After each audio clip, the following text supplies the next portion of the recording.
savoir où j'allais, ce que je voulais, il faut me croire. Je pensais que la vie c'était les grooves, les plaisirs. Je me trompais, et insouciant du lendemain. Je tâtonnais pour trouver mon chemin. La vie n'est pas un jeu, m'a dit Dieu. Viens à moi, repens-toi, porte un habit neuf.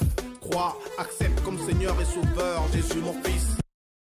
Bonsoir Diego. Bonsoir. Merci d'avoir accepté notre invitation. Tu es donc là pour nous parler de ton témoignage dans le cadre de la rubrique C'est du vécu, ta rencontre avec Jésus-Christ. Mais avant de nous en parler, peux-tu nous dire un peu ce qu'était ta vie avant? Oui, tout à fait. Je te remercie de me donner l'occasion de m'exprimer.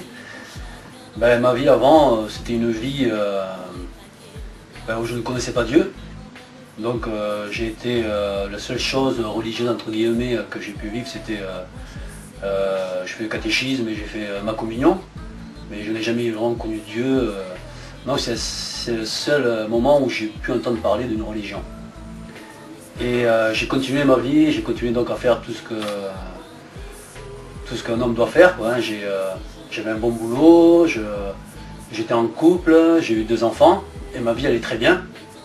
Donc j'étais quelqu'un qui aimait sortir, qui aimait voilà, toutes les choses comme tout le monde, quoi, hein, des choses de la vie.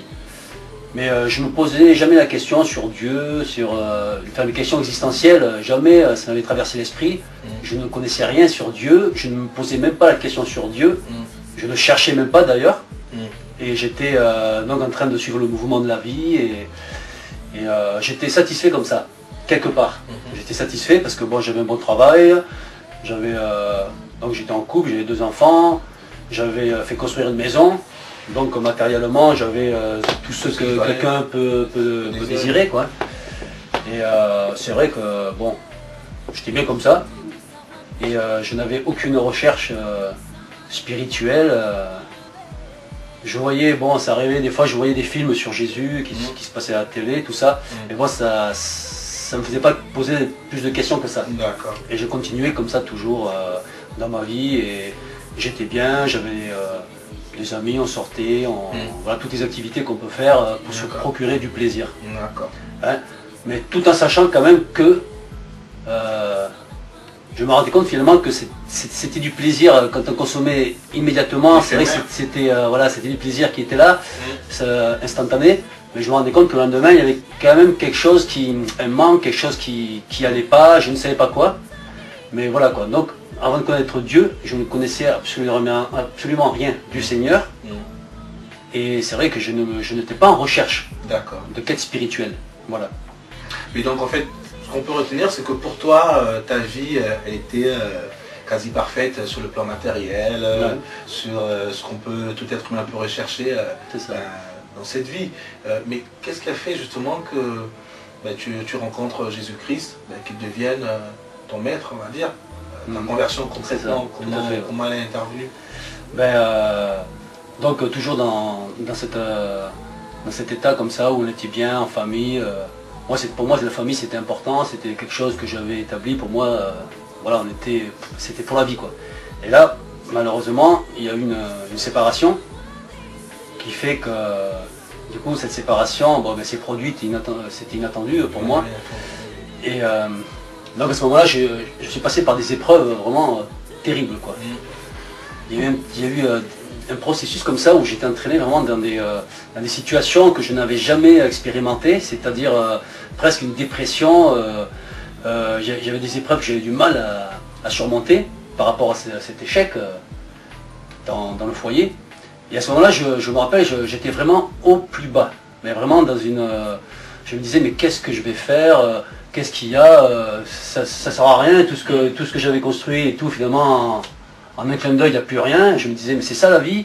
Bref, j'étais vraiment presque dans une dépression, quoi, où je me posais beaucoup de questions, qu'est-ce que je vais devenir maintenant? Et à ce moment-là, il y a une personne qui est venue et qui m'a parlé de Jésus, qui m'a parlé de Jésus, du plan du salut. Pour répondre à cette question, c'était mon frère. Ah d'accord. Qui lui était en quête aussi, en quête de rechercher des choses spirituelles. Et donc il avait rencontré le Seigneur. Et lui, à ce moment-là, venait me parler du Seigneur. Et moi je disais, bon ben, écoute, de toute façon, de l'état où je suis, j'ai rien à perdre. Donc j'ai accepté qu'il me prête une Bible. Et ça, c'était vraiment ça a vraiment été le choix le plus important que j'ai fait dans ma vie. Parce qu'à ce moment-là, j'étais dans une situation où je pouvais choisir de recevoir donc ce plan de salut, de recevoir cette aide ou pas. Donc moi, j'étais dans une mesure où je pouvais choisir. Soit j'aurais pu m'endurcir, c'est-à-dire non, non, tout ça c'est pas pour moi, ça c'est pour ceux qui sont voilà, pour ceux qui sont faibles, comme je dis toujours. Voilà. J'aurais pu m'endurcir, mais je n'ai pas fait ce choix. J'ai choisi justement de connaître plus, puisque c'était mon frère, je savais qu'il me voulait du bien. Donc j'ai dit bon, ben, je vais un peu plus méditer là-dessus, parce que j'étais complètement inculte, je ne savais rien sur les choses de Dieu. Et à ce moment-là, j'ai commencé vraiment à lire la parole de Dieu. Tous les jours, je lisais un petit peu, à partir des évangiles, comme on me l'avait conseillé. Et je voyais qu'il y avait quelque chose qui se passait en moi, je ne savais pas quoi, mais quelque chose de spécial, quelque chose qui me donnait une paix. Et je ressentais ça, mais je ne pouvais pas l'expliquer. Et ensuite, suite à ça, je rencontrais des gens aussi, qui étaient donc chrétiens, que je n'avais jamais rencontré avant, jamais j'avais croisé un chrétien, je ne savais même pas, je ne connaissais rien sur les protestants, ni les catholiques, quoi que ce soit. Et j'ai rencontré vraiment des chrétiens qui ont commencé à me parler de leur foi, et ça commençait vraiment à m'interpeller. J'ai dit tiens, il y a des gens qui sont chrétiens, il y a une communauté, moi je ne savais même pas qu'il y avait une communauté. Vous avez pu échanger un peu vos différentes espérances. Voilà. Donc on a commencé à parler de tout ça, et on commence à parler de ce que Dieu avait fait pour l'un, pour l'autre, des gens qui étaient dans ma situation aussi, donc qui m'encourageaient. Mais bon, le plus important, c'est qu'à un moment donné, quand je lisais la parole de Dieu, je me suis rendu compte que Dieu est saint, que Dieu est le péché, et moi je me suis senti un pécheur. Donc je me suis vu en arrière toutes ces années de vie que j'avais eues dans le péché. Je me suis dit, j'ai compris que j'étais un pécheur, j'ai compris qu'il fallait que je change. À partir de ce moment-là, j'ai dit à Dieu, écoute Seigneur, si vraiment tu es réel, si vraiment tu es celui qui dit qui est venu pour me sauver, si vraiment tu es celui qui dit, qui a pris, que par tes meurtrissures je suis restauré, parce que sa parole justement il disait qu'il était venu pour restaurer les cœurs brisés. Et moi à ce moment-là j'avais le cœur qui était vraiment brisé. Donc j'ai pris cette parole, je l'ai saisie, j'ai dit ben moi j'ai besoin de ça, j'ai besoin qu'on m'aide, parce que ni les hommes, ni les psychologues ne pouvaient rien faire pour moi. Tu voulais vraiment que cette parole puisse avoir du sens dans ta vie. Mais c'est ça, moi je voulais m'approcher. Moi j'ai dit Seigneur, cette parole, si vraiment tu es réel, toi tu as la capacité de me le faire, puisque tu es Dieu. Parce que quand je lisais la parole de Dieu, pour lui rien n'est impossible. Donc moi je me suis accroché à cette parole, et je me suis dit, toi seul peux m'aider Seigneur. Et à partir de ce moment-là, j'ai mis ma vie en règle, dans la mesure de ma capacité. Je savais que je faisais telle ou telle chose qui n'était pas agréable à Dieu. À partir de ce moment-là, j'ai commencé à couper toutes ces choses. Je suis allé voir les copains en leur disant, voilà, ben ça je ne veux plus le faire, ça moi et tout. Bon, ils n'ont pas compris. Je leur ai expliqué que voilà, bon, donc je vais rencontrer Dieu, que ma vie, ben, il fallait qu'elle soit en règle par rapport à sa volonté. Bref, j'ai mis ma vie en règle, et à partir de là, j'ai vu les portes s'ouvrir. À partir de là, ma vie a complètement changé. Et justement, concrètement, qu'est-ce qui a changé dans ta vie? Ce qui a changé dans ma vie, c'est énorme. Déjà, le Seigneur m'a donné déjà une nouvelle famille. Bon, j'ai deux enfants de ma première union, qui sont grands. Le Seigneur m'a fait rencontrer ma nouvelle femme, avec qui j'ai eu 3 petits garçons.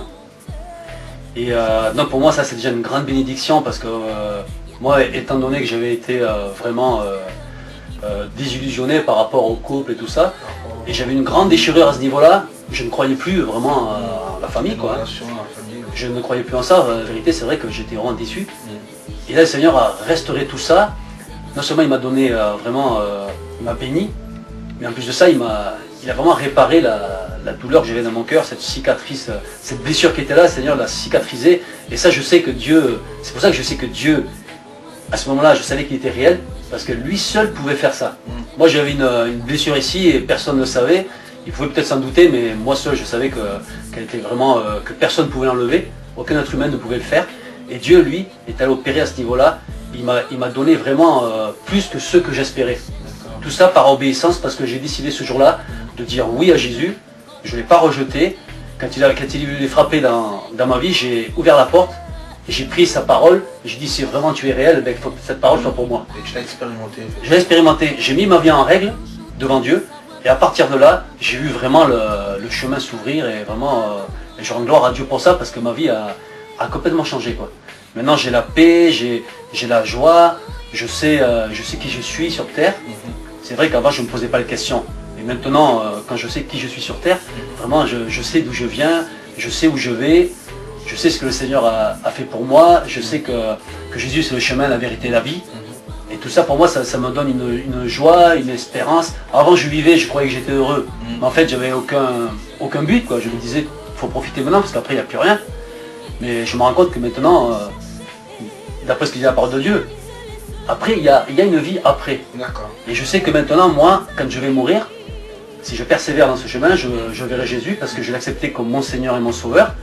Et ça, ce témoignage, si vraiment je donne ce témoignage, c'est vraiment pour encourager les auditeurs qui peuvent suivre cette émission, pour leur dire vraiment qu'il y a une espérance, qu'il ne faut pas attendre d'être dans le trou, comme moi j'étais, pour pouvoir vraiment venir à Jésus. Malheureusement, on attend d'être dans le trou pour pouvoir accepter Jésus, parce que c'est la seule solution. Comme le recours à la dernière chance. Voilà, parce que moi, honnêtement, je ne crois pas que j'aurais pu aller vers Jésus si j'étais resté dans le contexte où j'étais. Mais le Seigneur a permis ça pour venir taper à ma porte ce jour-là. Et vraiment, ceux qui entendent ce message, vraiment, je les encourage à expérimenter Jésus. Et ce n'est pas une religion, ce n'est pas des traditions, ni un dogme, c'est vraiment Jésus est réel. Moi, je l'ai vécu. Moi, j'ai vu ce qu'il a fait dans ma vie. J'ai vu comment il a restauré mon cœur. Et ça, c'est pas le témoignage, c'est pas ce qu'une personne m'a dit, c'est pas... pour moi, Jésus, c'est pas un homme qui m'a dit Jésus existe, même si on me l'a dit. Mais moi, si j'y crois, c'est parce que moi, j'ai expérimenté Jésus personnellement. Donc, je crois en Jésus parce que moi, je l'ai expérimenté personnellement. Et ça change tout. Ce qui fait que, du coup, aujourd'hui, je suis dans la joie. Et je sais qu'au milieu des épreuves, je sais que Jésus est derrière moi. Et je sais quelle est ma destination, qui est dans le ciel. D'accord. Bien, merci Diego d'avoir c'est moi qui te remercie. Et bonne continuation à toi alors. Et merci. Que Dieu te bénisse. Amen. Toi aussi.